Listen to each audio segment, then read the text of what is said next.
उसी गांव के एक छोटे से घर में किशोर अपनी पत्नी सविता के साथ रहता था।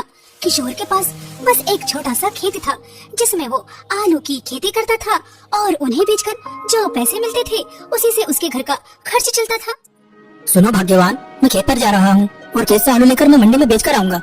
मुझे आने में थोड़ी देर हो सकती है। ठीक है जी, संभल कर जाना, बारिश बहुत तेज है। और फिर बारिश की परवाह किए बिना किशोर अपना ऑटो स्टार्ट करता है और अपने खेत की ओर चल पड़ता है और थोड़ी ही देर में किशोर अपने खेत पहुंच जाता है। इस बार तो उम्मीद से ज्यादा आलू हुए हैं। लगता है ऊपर वाले ने मेरी प्रार्थना सुन ली। बस मंडी में आलू के अच्छे दाम में मिल जाए तो कुछ हद तक मेरे सर से बोझ कम हो जाएगा।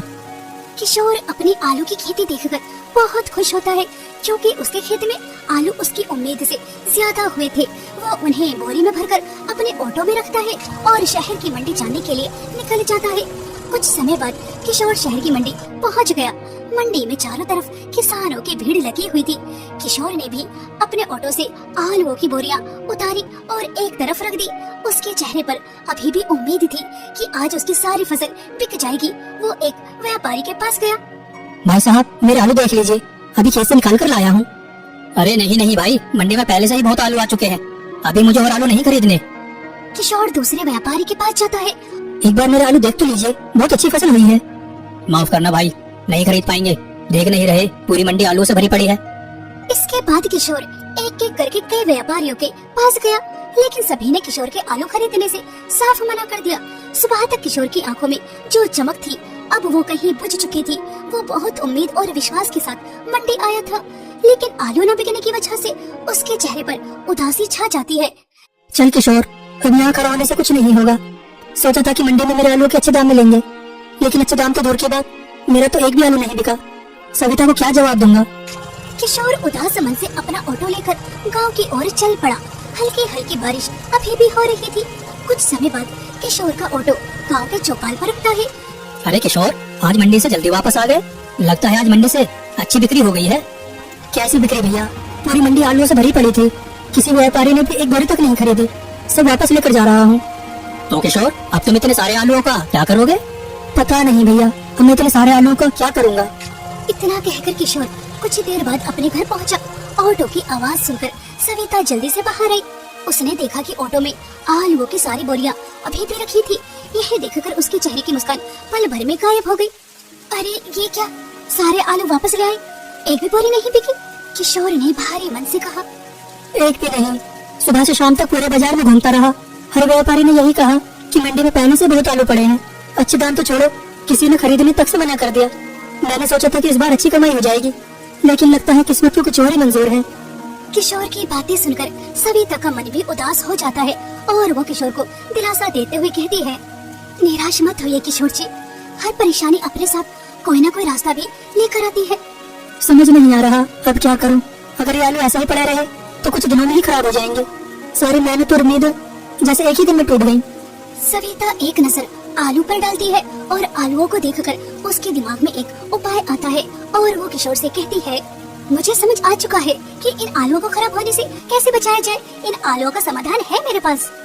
कैसा समाधान सविता, मुझे तो कुछ समझ नहीं आ रहा। गर्मा गर्म आलू के समोसे। बरसात का मौसम है, ऐसे मौसम में लोग चाय के साथ समोसे बड़े चाव से खाते हैं। अगर हम समोसे बनाकर बेचें तो शायद हमारी मेहनत बेकार नहीं जाएगी। शायद तुम ठीक कह रही हो सविता, एक बार कोशिश करके देखते हैं, हो सकता है ऊपर वाले ने हमारे लिए यही नया रास्ता चुना हो। और हाँ, समोसे में स्वाद बढ़ाने के लिए मसाला मैं खुद अपने हाथों से तैयार करूंगी। घर का बना हुआ स्वादिष्ट मसाला समोसे के स्वाद को और बढ़ा देगा। सविता की बातें सुनकर किशोर को भी हिम्मत मिलती है और वो समोसे बेचने का नया काम शुरू करने का मन बना लेता है।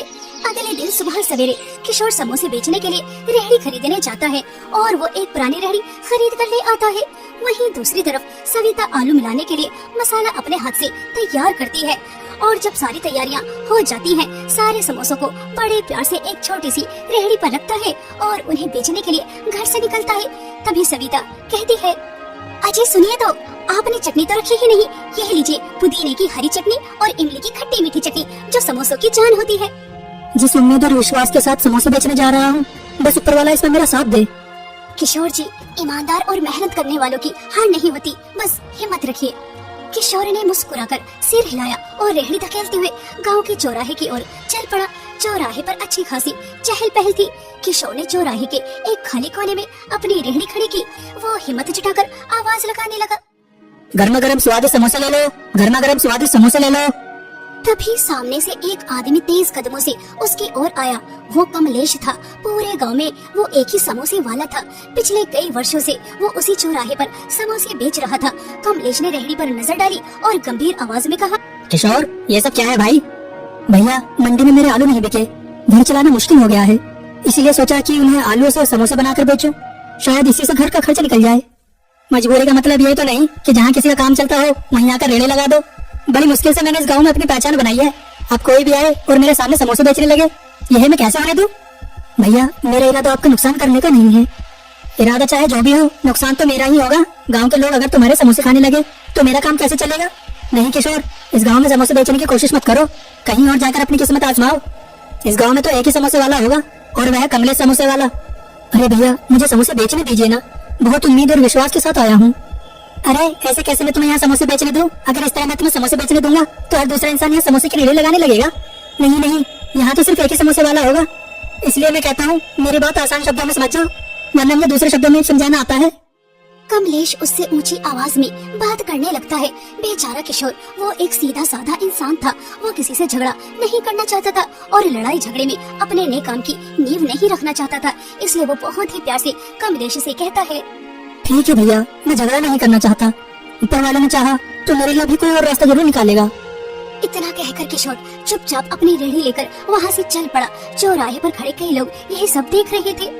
अरे कमलेश को ऐसा नहीं करना चाहिए था। बेचारा किशोर तो अपनी मजबूरी में समोसे बेचने आया था। बेचारा किशोर, पहले ही उसके आलू मंडी में किसी ने नहीं खरीदे और उसने नया काम शुरू करने का सोचा तो कमलेश ने रेहड़ी नहीं लगाने दी। ना जाने बेचारा अब क्या करेगा। वहाँ खड़े लोगों को भी किशोर के लिए बुरा लग रहा था। किशोर चुपचाप अपनी रेहड़ी लेकर उदास मन से घर आ जाता है, जिसे देखकर सविता कहती है, क्या हुआ जी, एक भी समोसा नहीं बिका? बिकते कैसे? गांव के चौराहे पर पहले से ही कमलेश समोसे बेचता है। उसने साफ कह दिया कि इस गांव में दूसरा समोसे वाला नहीं चलेगा।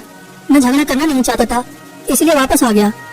कोई बात नहीं, अगर ऊपर वाले ने एक रास्ता बंद किया तो वो दूसरा भी जरूर खोलेगा। तभी उसकी नजर घर के बाहर खड़े अपने ऑटो पर जाती है। वो अचानक उठकर ऑटो के पास गया और उसे ध्यान से देखने लगा। उसके चेहरे पर धीरे धीरे उम्मीद की एक हल्की मुस्कान लौट आई। क्या सोच रहे हो? अरे मैं भी कितना ना समझ हूँ। अगर एक गाँव में समोसे नहीं बेच सकता तो क्या हुआ? मेरे पास तो अपना ऑटो है। मतलब? सविता, मुझे लगता है ऊपर वाला हमें रास्ता दिखा रहा है। अगर एक गांव में समोसे नहीं बेच सकता तो क्या हुआ? मेरे पास अपना ऑटो है, मैं इस ऑटो को ही अपनी दुकान बना दूंगा। मैं गांव गांव जाऊंगा, जहाँ लोग होंगे वहीं समोसे बनाऊंगा। सविता की आंखों में उम्मीद की चमक लौट आई। अरे यह तो बहुत अच्छा विचार है। लोग हमारी दुकान तक नहीं आ सकते तो हम ही लोगों के पास पहुंच जाएंगे। किशोर ने बिना एक पल गवाए काम शुरू कर दिया। कुछ ही दिनों में उसका ऑटो समोसे बेचने के लिए तैयार हो गया। अब किशोर का ऑटो समोसे बेचने के लिए एक चलती फिरती दुकान बन चुकी थी। ऑटो के सामने एक सुंदर बोर्ड लगाया गया जिस पर बड़े अक्षरों में लिखा था, किशोर ऑटो समोसे वाला। अगली सुबह किशोर अपना ऑटो लेकर दूसरे गांव पहुंच जाता है और अपना ऑटो खड़ा करता है। वहाँ काफी चहल पहल थी और फिर किशोर गर्मा गर्म तेल में समोसे तलने लगा। कुछ ही मिनटों में सुनहरे और कुरकुरे समोसे छलने लगे। खुशबू पूरे चौराहे में फैल गई। समोसे तैयार होने के बाद किशोर आवाज लगाता है, इस बारिश के मौसम में गर्मा गर्म समोसे का आनंद उठाइए, गर्मा गर्म समोसे खाइए। आइए आइए, किशोर के गर्मा गर्म समोसे खाइए। बारिश के मौसम का आनंद उठाइए, गर्मा गर्म समोसे खाइए। किशोर को ऑटो में समोसे बेचता हुआ देखकर एक आदमी अपने साथी से कहता है, अरे ये क्या, ऑटो में ही समोसे बन रहे हैं? चलो भाई, आज यही समोसे खाते हैं, लगता है कुछ नया आया है। धीरे धीरे कई लोग ऑटो के चारों ओर इकट्ठा हो गए। तभी एक बुजुर्ग व्यक्ति ने उत्सुक होकर पूछा, बेटा, ये ऑटो तुम्हारी दुकान है क्या? जी काका, जहाँ लोग मिलेंगे वहीं मेरी दुकान लग जाएगी और गर्मा गर्म समोसे तैयार हो जाएंगे। वाह बेटा, ये तो बड़ा अच्छा तरीका निकाला है। हमें दुकान तक जाने की जरूरत नहीं, दुकान खुद हमारे पास आ गई। किशोर सबसे पहले उसी बुजुर्ग व्यक्ति को समोसे देता है। उन्होंने जैसे ही समोसे का पहला निवाला खाया, उनके चेहरे पर मुस्कान फैल गई। अरे वाह बेटा, समोसे तो बहुत स्वादिष्ट हैं। उनकी बात सुनते ही दूसरे लोगों ने भी समोसे मांगने शुरू कर दिए।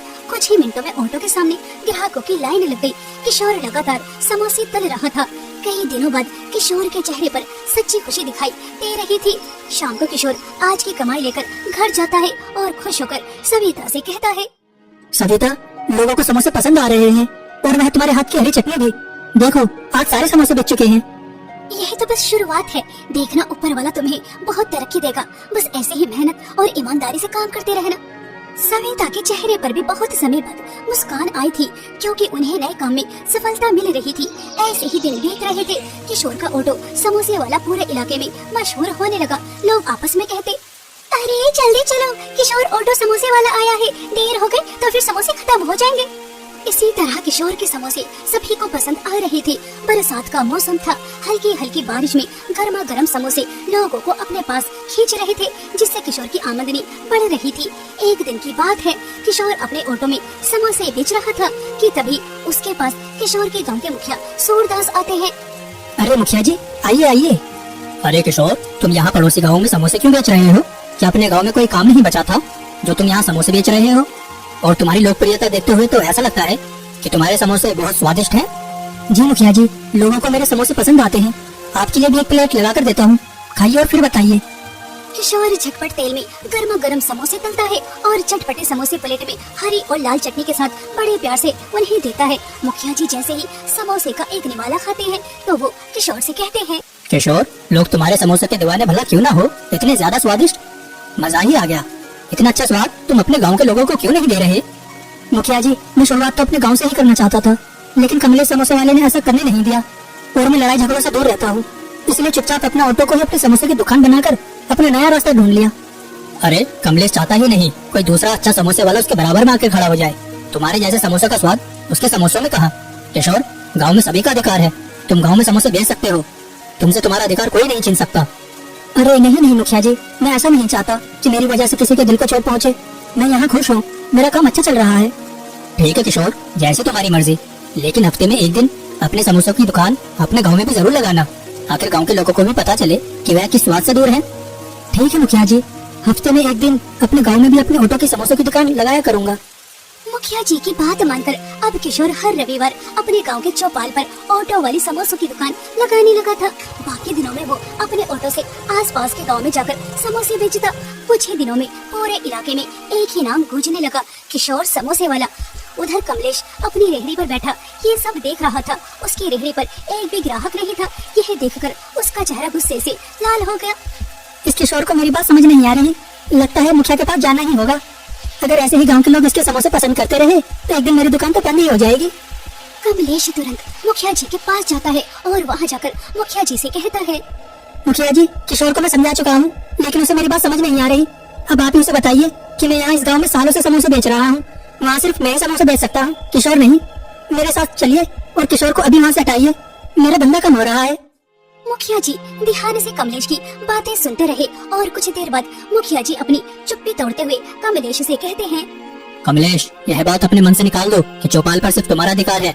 यह गांव की सार्वजनिक जगह है, इस चौपाल पर जितना अधिकार तुम्हारा है उतना ही किशोर का भी है। लेकिन मुखिया जी, मेरा नुकसान हो जाएगा।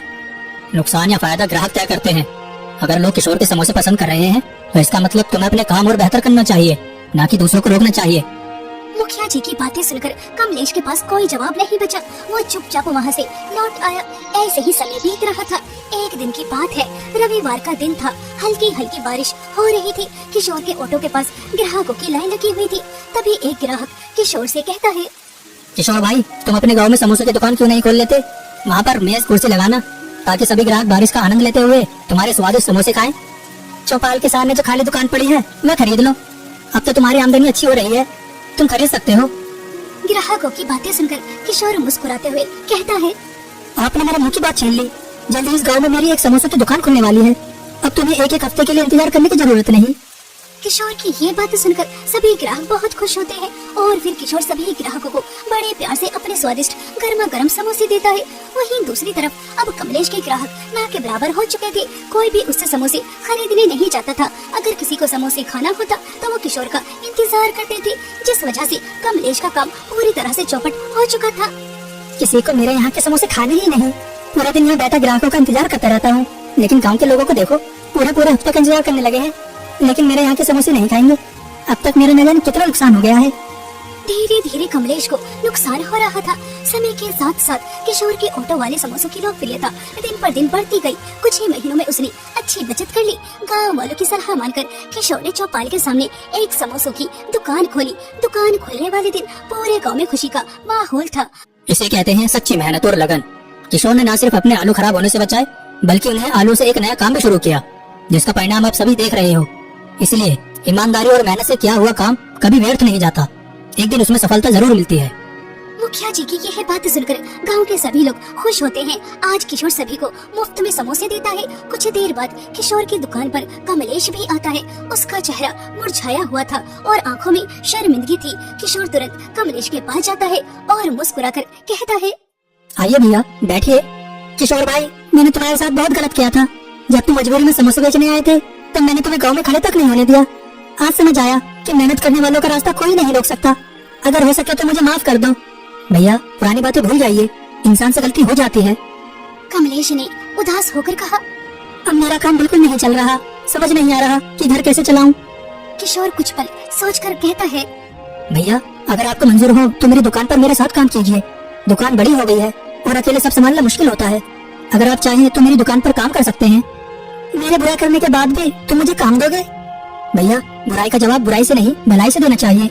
अगर आज मैं आपकी मदद कर सकता हूँ तो इससे बड़ी खुशी मेरे लिए क्या होगी।